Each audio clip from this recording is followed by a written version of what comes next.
तो आज का टॉपिक है भाई एल्डोल कंडेंसेशन और ऐसे एल्डिहाइड और कीटोन जिसमें कम से कम एक अल्फा हाइड्रोजन हो वो एल्डोल कंडेंसेशन देते हैं। ठीक है, तो इस रिएक्शन में होता क्या है? होता यह है कि एल्डिहाइड मॉलिक्यूल कंडेंस्ड होकर प्रोडक्ट बनाते हैं और उस प्रोडक्ट को बोलते हैं एल्डोल। ठीक है, मतलब उसमें क्या होगा, एल्डिहाइड होगा और एल्कोहल होगा, इसलिए बोलते हैं एल्डोल। या फिर कीटोन मॉलिक्यूल कंडेंस होकर क्या बनाते हैं, कीटोल। मतलब उसमें कीटोन ग्रुप भी देखने को मिलेगा और एल्कोहल ग्रुप भी देखने को मिलेगा। कंडेंस्ड होकर एल्डोल बनाए या कीटोल, इस रिएक्शन को अपन एल्डोल कंडेंसेशन ही बोलते हैं, है ना। भले ही इसमें कीटोन मॉलिक्यूल भी कंडेंस ना, कीटोन मॉलिक्यूल के कंडेंस होने को भी हम क्या बोलते हैं, एल्डोल कंडेंसेशन ही बोलते हैं। ठीक है, तो ओके, तो फिर मेरे पास कुछ एग्जांपल है जिसमें हमें बताना है कि कौन एल्डोल कंडेंसेशन शो करेगा। और मैं बता चुका हूँ कौन करेगा, जिसके पास अल्फा हाइड्रोजन होगा, जिस भी एल्डिहाइड कीटोन के पास अल्फा हाइड्रोजन होगा वो एल्डोल कंडेंसेशन शो कर जाएगा। ठीक है, या फॉर्मेल्डिहाइड के पास कोई अल्फा हाइड्रोजन नहीं है क्योंकि अल्फा कार्बन से अटैच्ड हाइड्रोजन अल्फा हाइड्रोजन होते हैं, अल्फा कार्बन ही नहीं है। ठीक है, ये एल्डोल कंडेंसेशन शो नहीं कर पाएगा, ये भी नहीं कर पाएगा। ओके, अल्फा कार्बन तो है लेकिन उसके पास अल्फा हाइड्रोजन नहीं है, और ये कर जाएगा भाई, ये अल्फा कार्बन से तीन अल्फा हाइड्रोजन अटैच है, एल्डोल कंडेंसेशन शो करेगा। ये नहीं करेगा, ये कर जाएगा, अरे भाई को कीटोन, और फिर उसके बाद ये अल्फा कार्बन उससे अटैच्ड अल्फा हाइड्रोजन शो कर जाएगा एल्डोल। ठीक है, और ये नहीं कर पाएगा, और ये कीटोन ग्रुप है, उसके बगल में जो मतलब जस्ट डायरेक्ट जुड़ा हुआ कार्बन क्या हो गया, ये अल्फा कार्बन, उसके पास अल्फा हाइड्रोजन है क्या? नहीं, इस पर कोई अल्फा हाइड्रोजन नहीं है, सारी वैलेंसी इसकी कार्बन से कंप्लीट हो गई, कोई अल्फा हाइड्रोजन नहीं है। ठीक है, ये भी शो नहीं करेगा। ये देखो, ये एल्डिहाइड ग्रुप से जुड़ा हुआ कार्बन अल्फा कार्बन, और अल्फा कार्बन से तीन मिथाइल ग्रुप लगा हुआ है और एक एल्डिहाइड ग्रुप लगा हुआ है। क्या अल्फा हाइड्रोजन दिख रहा है? नहीं ना, नहीं करेगा ये भी शो। बहुत सिंपल सी बात थी। ठीक है, ओके, तो अब इस रिएक्शन को हम ऊपर से देख लेते हैं, मतलब डायरेक्ट देखते हैं इसमें क्या प्रोडक्ट होता है, एंड प्रोडक्ट क्या होता है। अच्छा, कोई एल्डिहाइड या कीटोन लेते हो डाइल्यूट बेसिक मीडियम में, डाइल्यूट बेसिक मीडियम में एल्डिहाइड कीटोन ले लेते हो, और फिर क्या मिलेगा तुम्हें, जैसे तुमने लिया एल्डिहाइड, ठीक है, उसके रिएक्शन होगी तुम्हें एल्डोल मिलेगा, एंड प्रोडक्ट नहीं है ये। और फिर यदि तुमने कीटोन लिया तो रिएक्शन होगी, क्या मिल जाएगा, कीटोल। ठीक है, कीटोल मिल गया। फिर उसकी हीटिंग करोगे तब मिलेगा अल्फा बीटा अनसैचुरेटेड एल्डिहाइड या कीटोन। ठीक है, तो यहां से यहां तक की प्रोसेस है एल्डोल कंडेंसेशन। मतलब कहने का ये है कि यदि तुमने एल्डिहाइड लिया और एल्डोल मिल गया, और कीटोन लिया और कीटोल मिल गया, बस जहां तक एल्डोल कंडेंसेशन है, तो ऐसा नहीं है भाई, उसकी फर्दर हीटिंग करना पड़ती है, तब जो एंड प्रोडक्ट उसकी फर्दर हीटिंग करना पड़ती है ना, उसे बोलते हैं एल्डोल कंडेंसेशन।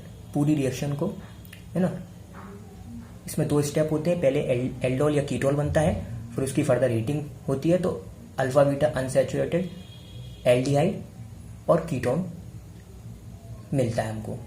ठीक है, ये ऊपर से पता चल गया क्या होता है एल्डोल कंडेंसेशन। अब इसकी मैकेनिज्म देख लेते हैं। देखिए, अब मैकेनिज्म देख लेते हैं, है ना। 3 स्टेप में होती है।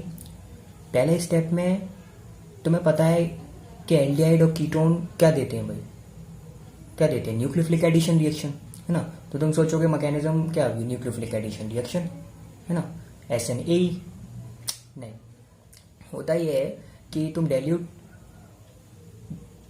बेसिक मीडियम ले रहे हो, है ना, तो वहां से OH नेगेटिव मिलेगा, वो एक न्यूक्लियोफाइल के जैसा बिहेव करेगा, ऐसा सोच सकते हो, लेकिन नहीं करता वो न्यूक्लियोफाइल के रूप में बिहेव। क्यों नहीं करता? देखो, इसका न्यूक्लियोफिलिक एडिशन इधर होगा, है ना, क्योंकि यह कार्बन पॉजिटिव चार्ज होगा, तो पता है। ठीक है, अब इसमें लीविंग ग्रुप कौन है, मिथाइल होगा और हाइड्रोजन, ये बैड लीविंग ग्रुप है यार, ये लीव नहीं करेंगे, तो न्यूक्लियोफिलिक एडिशन रिएक्शन नहीं होगी। फर्स्ट स्टेप में, तो क्या होगा, मतलब फर्स्ट स्टेप में न्यूक्लियोफिलिक एडिशन नहीं होगा। क्या होगा भाई, ये जो अपना एल्डिहाइड ग्रुप है ना, ये एक माइनस आई ग्रुप होता है, तो इस कार्बन से इलेक्ट्रॉन खींचेगा, इसलिए ये हाइड्रोजन लीप कर जाएगा इस कार्बन से। ओके, और ये हाइड्रोजन लीप करेगा, इसको रिसीव कौन कर लेगा, OH नेगेटिव। तो फर्स्ट स्टेप क्या होती है अपनी, एसिड बेस रिएक्शन हो गई। ये बेस है और इसने अपना एसिडिक हाइड्रोजन डोनेट कर दिया, है ना। तो ये फर्स्ट स्टेप कैसी हो गई, एसिड बेस रिएक्शन हो गई। देख लो, नहीं तो यहाँ एल्डिहाइड अपना क्या डोनेट कर दे रहा है, प्रोटॉन, है ना, और प्रोटॉन डोनेट करने वाला कौन होता है, एसिड, है ना। तो इसलिए एल्डिहाइड में कैसी प्रॉपर्टी होती है, स्लाइटली बेसिक होता है भाई एल्डिहाइड। ओके, तो ये जो हाइड्रोजन है कैसा हाइड्रोजन है, एसिडिक हाइड्रोजन। ठीक है, फर्स्ट स्टेप में अपना एसिड बेस रिएक्शन हो गई, मेरे को ये मिल गया। अच्छा, ठीक है, ये न्यूक्लियोफाइल के रूप में काम करेगा, भाई। ओके, तो ये इंटरमीडिएट न्यूक्लियोफाइल के रूप में काम करेगा।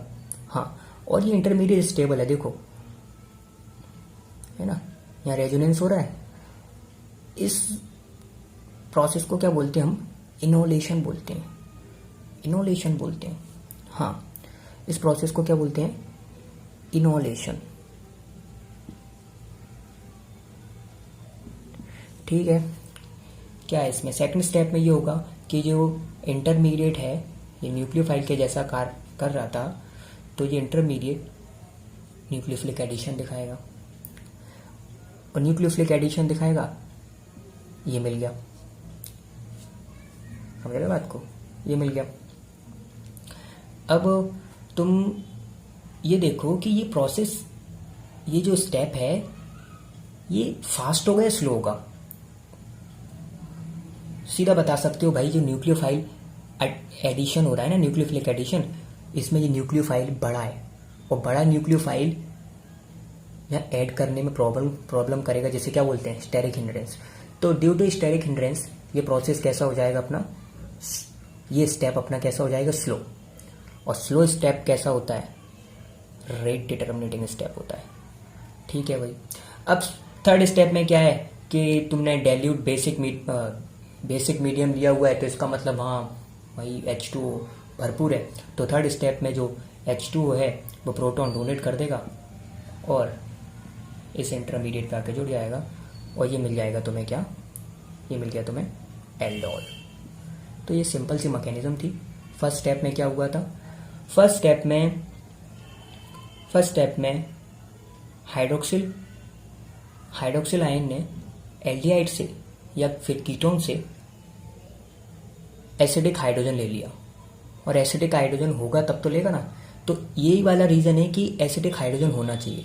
यदि एल्डिहाइड कीटोन में एसिडिक हाइड्रोजन नहीं होगा, अल्फा हाइड्रोजन नहीं होगा, वही तो एसिडिक हाइड्रोजन के रूप में काम कर रहा है। अब अल्फा हाइड्रोजन नहीं होगा, एसिडिक हाइड्रोजन नहीं होगा, तो वो कैसे शो कर जाएंगे। तो सीधा पता भी चल गया कि ऐसे एल्डिहाइड कीटोन जिनमें अल्फा हाइड्रोजन होना चाहिए वो एल्डोल कंडेंसेशन देते हैं। भाई ऐसा क्यों, ऐसा इसलिए क्योंकि यहाँ पहले स्टेप में उस अल्फा हाइड्रोजन का यूज होता है, पहले स्टेप में अल्फा हाइड्रोजन का काम है, समझ गए। ठीक है, सेकंड स्टेप में क्या है, न्यूक्लियोफिलिक एडिशन हो रहा है, और थर्ड स्टेप में क्या हो रहा है, प्रोटॉन यहाँ पे जोड़ रहा है और अपने को प्रोडक्ट मिल रहा है एल्डोल, है ना। और फिर उसके बाद हम इसको क्या करेंगे, कंडेंस करेंगे, हीटिंग करके इसका H2 निकाल देंगे जो सॉल्यूशन भरा हुआ है ना, और इस मॉलिक्यूल में से भी H2 निकल जाएगा, है ना। तो अल्फा बीटा अनसैचुरेटेड एल्डिहाइड मिल जाएगा। ठीक है, तो ये समझ में आ गया। चलो तो फिर आप ऑर्डर डिसाइड कर लेते हैं। ऑर्डर कैसे डिसाइड करते हो भाई, रेट लॉ लिखोगे, कहाँ से लिखोगे, रेट डिटरमिनेटिंग स्टेप में से। अच्छा, रेट डिटरमिनेटिंग स्टेप में जो सबस्ट्रेट का एक्टिव मास का इनटू होता है वो डायरेक्टली प्रोपोर्शनल होता है रिएक्शन की रेट के। यहाँ रेट डिटरमिनेट स्टेप में सबस्ट्रेट कौन कौन है भाई, यहाँ एल्डिहाइड है CH3CHO, इसका एक्टिव मास लिख दिया, और ये इंटरमीडिएट इसका एक्टिव मास लिख दिया। ठीक है, ये रेट के डायरेक्टली प्रोपोर्शनल होता है, प्रोपोर्शनल का साइन हटता है तो कांस्टेंट आ जाएगा। ओके, तो ये मैंने ये पूरे रेट लॉ से मैंने इक्वेशन बना दी, ठीक है। ओके ओके, तो क्या इस स्टेप से तुम ऑर्डर डिसाइड कर लोगे? नहीं हो पाएगा ना, क्योंकि इसमें इंटरमीडिएट है, इस इंटरमीडिएट को हटाना पड़ेगा। तो मैं फास्ट स्टेप से इस इंटरमीडिएट को हटाने के लिए इक्वेशन इसकी आई की इंटरमीडिएट की एक्टिव मास की वैल्यू निकालूंगा। कैसे निकालूंगा? ये मैं इसके लिए इस रिएक्शन के लिए के निकाल देता हूँ, के डैश। ये फर्स्ट स्टेप के लिए कर रहा हूँ मैं, ओके ठीक है। तो इसमें क्या लिखेंगे अपन? Product by substrate. प्रोडक्ट क्या अपना इंटरमीडिएट है ना, प्रोडक्ट का एक्टिव मास अपॉन सबस्ट्रेट का एक्टिव मास, ऐसे के की वैल्यू निकालते हैं, ओके। तो ये है इसमें स्टेल्डिहाइड और हाइड्रोक्सिलाइन, ठीक है। तो ये के डैश, अब मैं इसके आई के एक्टिव मास की वैल्यू निकालता हूँ, मतलब इंटरमीडिएट के एक्टिव मास की, के डैश, और ये पूरी चीज़ यहाँ जाएगी, समझ गए बात को। तो मैं ये वाला जो आई की वैल्यू आई है वो इसमें डाल देता हूँ, डाल दूँ। तो उसके बाद फिर ये इक्वेशन बन जाएगी, ठीक है। अब इसको आगे देख लो, इन दोनों कांस्टेंट का इनटू एक बड़ा कांस्टेंट लो, ठीक है। ये लिख दिया मैंने स्टेल्डिहाइड, कितने मॉलिक्यूल है, और पावर 2 हो गई, ये हाइड्रोक्सिलाइन पावर 1, ओके। अब इसमें कोई भी इंटरमीडिएट नहीं बचा है, ठीक है।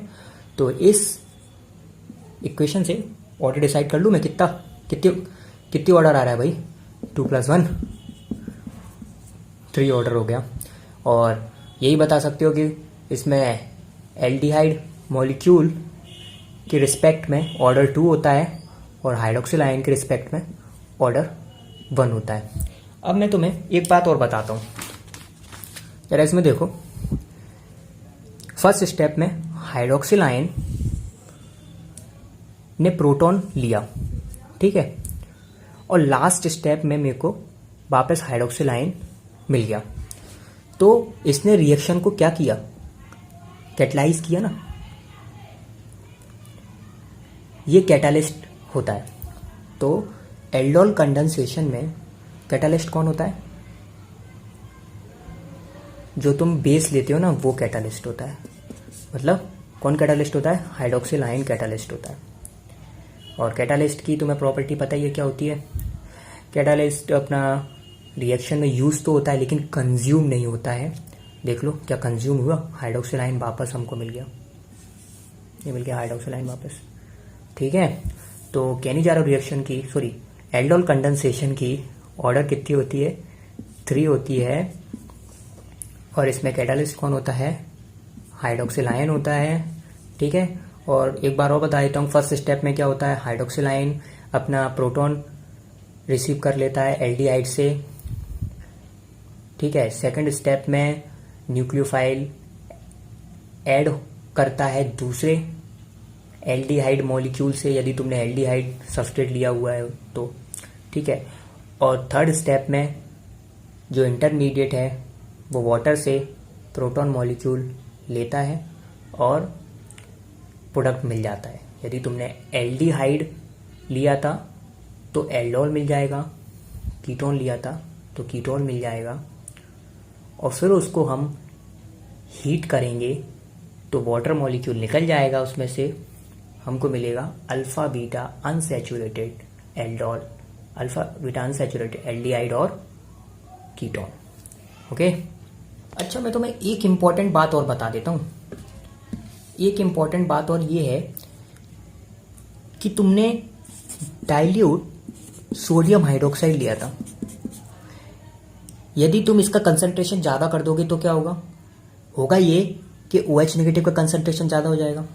OH नेगेटिव का कंसंट्रेशन ज़्यादा होगा तो ये तुम इस स्टेप को देखो, थर्ड स्टेप को, इसमें प्रोडक्ट अपना OH नेगेटिव भी है, वो OH नेगेटिव का कंसंट्रेशन ज़्यादा हो गया तो ये रिएक्शन पीछे चली आएगी। तो इस इंटरमीडिएट का कंसंट्रेशन ज़्यादा होगा तो फिर ये वाला स्टेप पीछे चला जाएगा, और इसका ज़्यादा होगा तो ये स्टेप पीछे चला जाएगा। तो मतलब ये रिएक्शन पीछे चली जाएगी वापस, है ना, बैकवर्ड डायरेक्शन में हो जाएगी रिएक्शन, और इस कंडीशन को बोलते हैं रेट्रो एल्डोल कंडेंसेशन, समझ गए? Retro aldol condensation.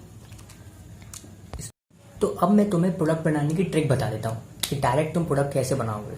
भाई किसी भी एक से तुम अल्फा हाइड्रोजन ले लेना, किसी एक एल्डिहाइड से अल्फा हाइड्रोजन ले लेना।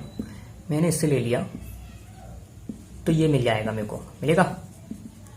ओके, और दूसरे वाले एल्डिहाइड मॉलिक्यूल में ये न्यूक्लियोफाइल जोड़ देना, और जो अल्फा हाइड्रोजन मिला है वो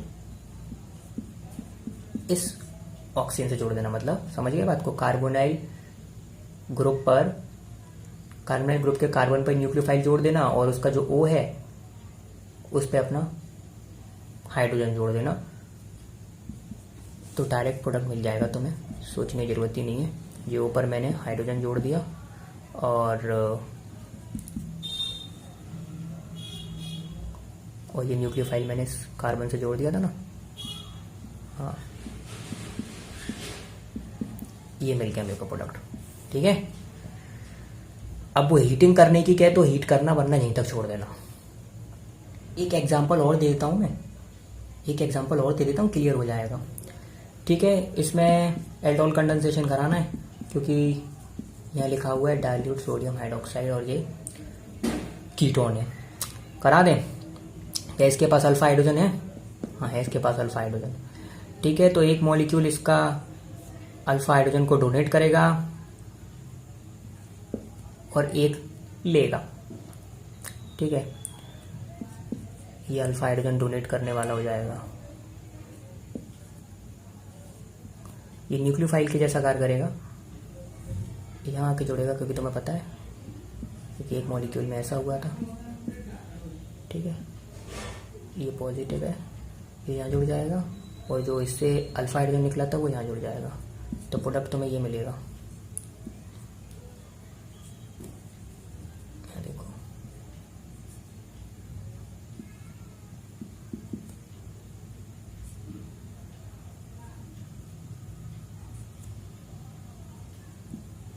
ठीक है, बहुत सिंपल था यार, कोई बड़ी बात नहीं थी इसमें। ऐसे तुम प्रोडक्ट बना सकते हो। तो अब देखते अपन क्रॉस एल्डोल कंडेंसेशन। ये सामने क्वेश्चन है, क्या करना है इसमें, ये बताना है कितने टाइप के प्रोडक्ट होंगे भाई। ठीक है, तो एक तो ये वाला मॉलिक्यूल अपना न्यूक्लियोफाइल के जैसा कार्य कर जाएगा। ठीक है, और एक बार ये करेगा,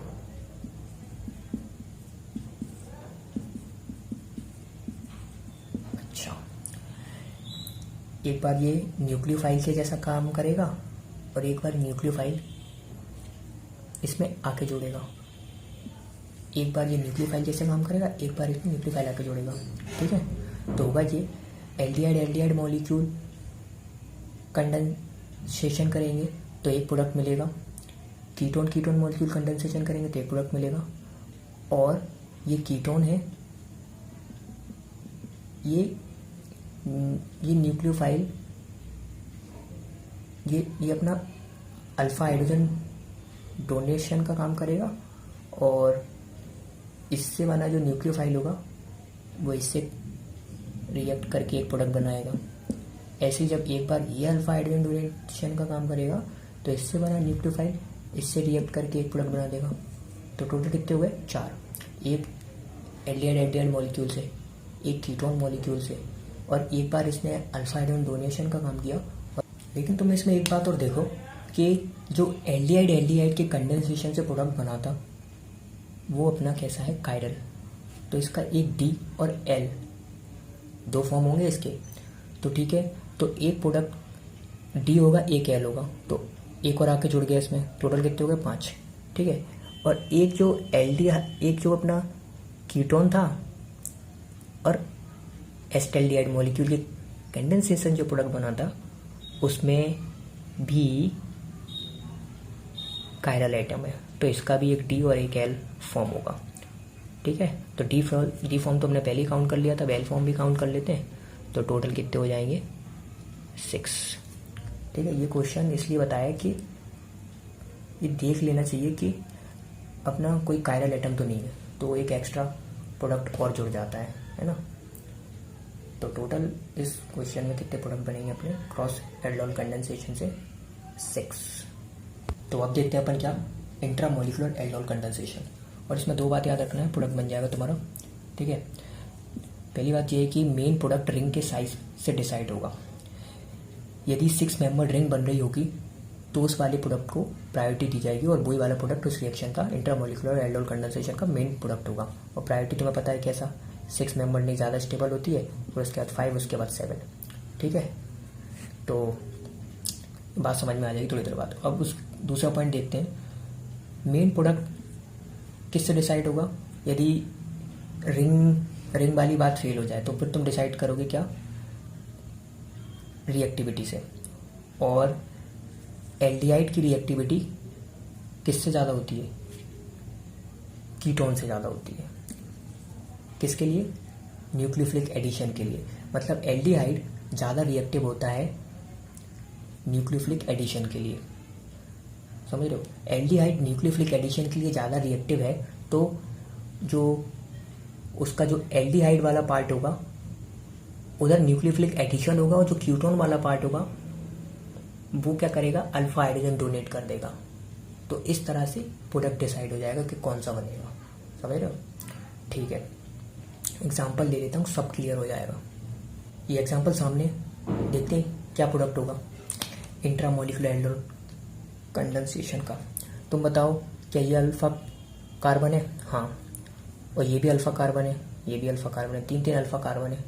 किससे अल्फा हाइड्रोजन डोनेट करा दूँ, इससे करा दूँ डोनेट, कोई रिंग ही नहीं बनेगी, प्रोडक्ट कैसा होगा, अनस्टेबल।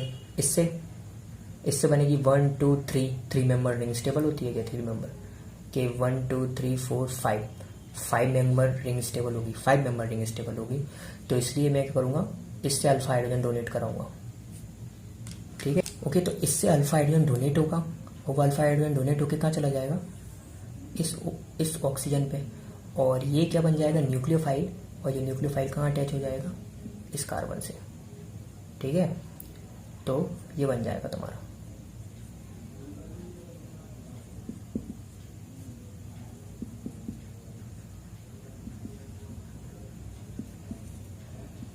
देखो ना, ये बनेगा कि नहीं बनेगा, ये इससे जुड़ा हुआ है तो ये इससे जुड़ गया, ये वाला कार्बन इससे जुड़ गया, और रिंग बन गई कितने की, 1 2 3 4 5 की। और ये जो दिख रहा है ना, ये तुम्हें इधर दिखेगा, ये रहा।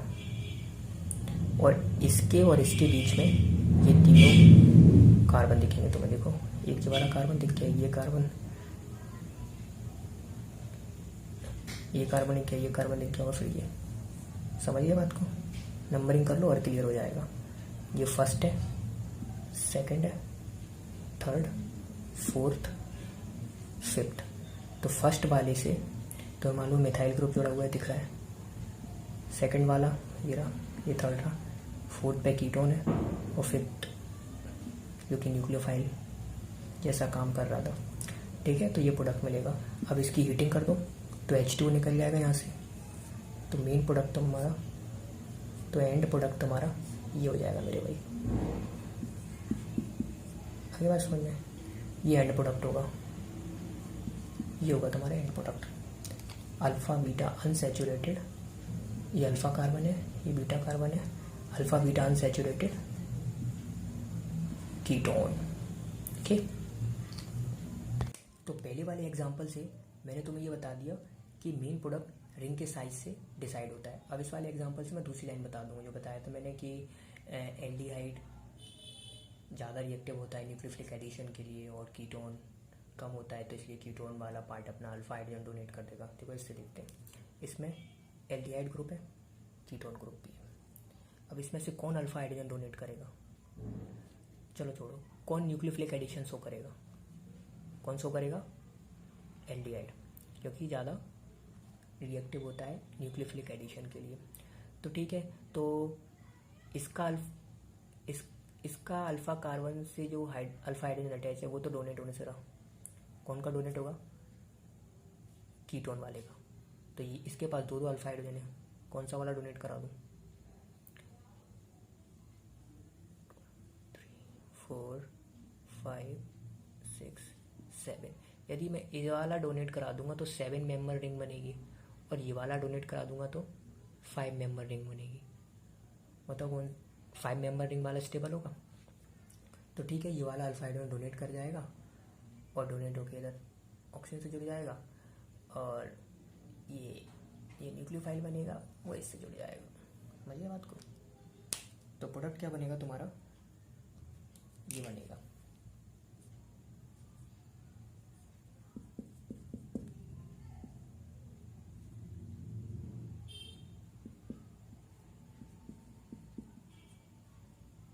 ठीक है, ये पहला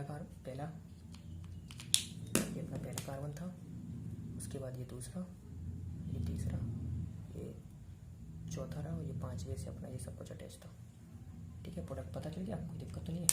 अब उसके बाद इसको अपन हीटिंग करेंगे। तो हीटिंग करोगे तो भाई ऐसे अपना वाटर मॉलिक्यूल निकल जाएगा, है ना।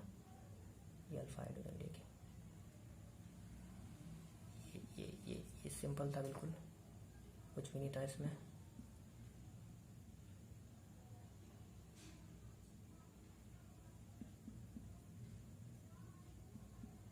ये प्रोडक्ट हो गया तुम्हारा। तो ये हो गई intra molecular aldol condensation. Okay,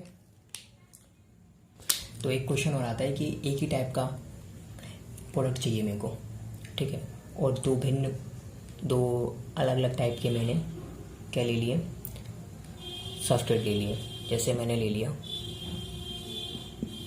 बेंजोल्डिहाइड और ले लिया एस्टेल्डिहाइड। अब मुझे इनसे एक ही टाइप का प्रोडक्ट चाहिए, तो मैं क्या करूँगा, कंटेनर में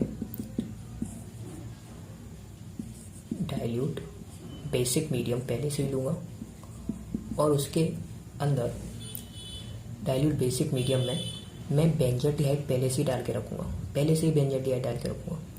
तो इसमें तो अल्फा हाइड्रोजन है नहीं पहले तो, है ना, अल्फा हाइड्रोजन इसके पास नहीं है, इसमें बेंजोल्डिहाइड डाला हुआ है पहले से, ठीक है। और फिर मैंने धीरे धीरे करके क्या डाला, अपना एसिटल्डिहाइड। धीरे धीरे करके एसिटल्डिहाइड डालूंगा, तो जैसे ही इसमें जाएगा वो क्या करेगा, अपना अल्फा हाइड्रोजन दे देगा, अल्फा हाइड्रोजन निकाल के और न्यूक्लियोफाइल में कन्वर्ट हो जाएगा। न्यूक्लियोफाइल में कन्वर्ट हो गया तो फिर वो इधर आके जुड़ जाएगा और अपन को क्या मिल जाएगा, प्रोडक्ट। लेकिन यदि मैं इसको पहले से इसमें लेके रखता तो फिर क्या करता है, ये जो इसका इससे जो न्यूक्लियोफाइल बनाता वो इसी के मॉलिक्यूल से जाके जुड़ जाता, इसी के दूसरे एसिटल्डिहाइड मॉलिक्यूल से आके जुड़ जाता, तो एक प्रोडक्ट ये मिलता, और एक बार क्या करता, इससे आके जुड़ जाता, तो 2 प्रोडक्ट मिल जाते मेरे को। लेकिन मेरे को एक ही टाइप का प्रोडक्ट चाहिए, तो इसलिए मैंने क्या करा, बेंजोल्डिहाइड को पहले से ले लिया कंटेनर में, और धीरे धीरे करके मैंने एसिटल्डिहाइड को डाला, तो वो जैसे ही अंदर आया तो वो न्यूक्लियोफाइल में कन्वर्ट हुआ और ये न्यूक्लियोफिलिक एडिशन दे गया, क्योंकि ज़्यादा मॉलिक्यूल थे नहीं एसिटल्डिहाइड के, तो वो दूसरे एसिटल्डिहाइड मॉलिक्यूल पे न्यूक्लियोफिलिक एडिशन दिखाता, है ना, ज़्यादा मॉलिक्यूल नहीं थे, तो इसलिए अपन को इस तरह से एक ही टाइप का प्रोडक्ट मिल सकता है। ठीक है, तो ये थी अपनी एल्डोल कंडेंसेशन रिएक्शन, और जो पूरी हो चुकी है कंप्लीट, और इसमें अब कुछ भी नहीं बचा, अब सारे टाइप के क्वेश्चन तुम कर लोगे। Okay, thank you.